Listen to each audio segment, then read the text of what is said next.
Africa and speak to Imtiaz Sooliman, the founder of Gift of the Givers. It's the largest disaster response NGO on the African continent. Imtiaz, thank you so much for your time. Can you just talk to us about these sorts of buildings that people live in informally? Good morning, Adnan. Yes, unfortunately, in the inner city of Johannesburg, this has become a major problem. Where, as Crystal Alderson spoke about, hijacked buildings, where there's no rule of law, there's no governments, there's no formula to follow in terms of safety, there's no firefighters, there's no fire extinguisher, there's no landlord guiding people how many can live in a flat and how many cannot live in an apartment. And there's many buildings like this, not only in Johannesburg, but in many parts of South Africa. And they've unfortunately, inhabited by foreign nationals that have come in seek of better pastures from all parts of Africa, from where they've had friction, where they've had famine, where they've had hunger, where they've had political turmoil. And over a period of time, there's just been a lack of control to see how many people come into these buildings. And unfortunately, this kind of crisis, it's probably the worst fire crisis in South Africa in terms of a hijacked building. I don't think so many people have died in any other fire in this country, in a building.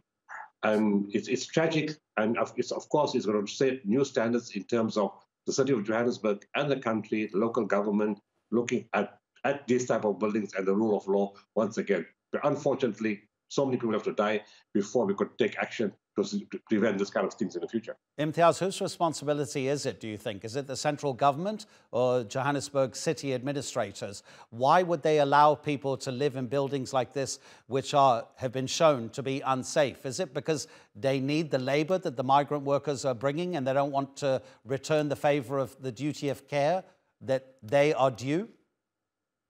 No, it's not they need the laborers. In fact, there's a lot of move to send foreigners back out of the country. So it's not an issue about labor.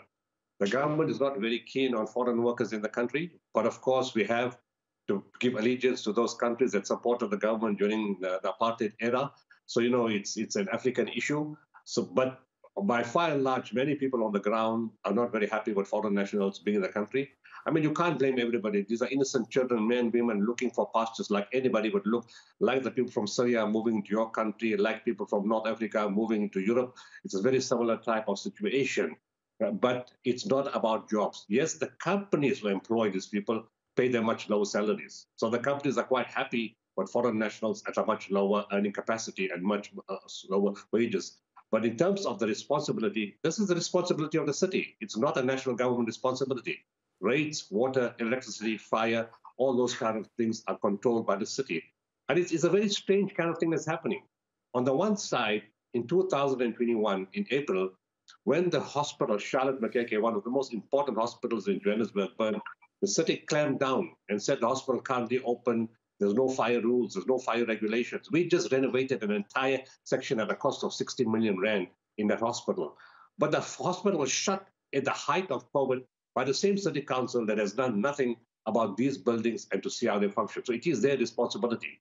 At the same time, of course, people who hijack buildings, they take responsibility themselves for going to the building, doing things in their own hands and not following the rule of law. They're also to blame, unfortunately. And thirdly, not in this case, but in buildings that are not hijacked, landlords don't take good care of their buildings. They don't maintain them. They collect rent. There's no electricity checkups. There's no regular fire checks. No, unfortunately, so there's a lot of people to blame in our system. Just finally, Imtiaz, this issue that Crystal was speaking to us about before she got cut off, it was just 2 weeks ago, it was the 16th of August, Johannesburg admitted that it doesn't live up or it doesn't fulfill the safety requirements regarding fire in South African cities because it doesn't have enough firefighting vehicles. I mean, this is not a place where an NGO like yours can step in. This is a responsibility, again, of the city's administrators. That's true what she has said. It's very strange. When there's a disaster, we get called by disaster management all over the country. Right now, it sounds very, very odd, but we are supplying the firefighters.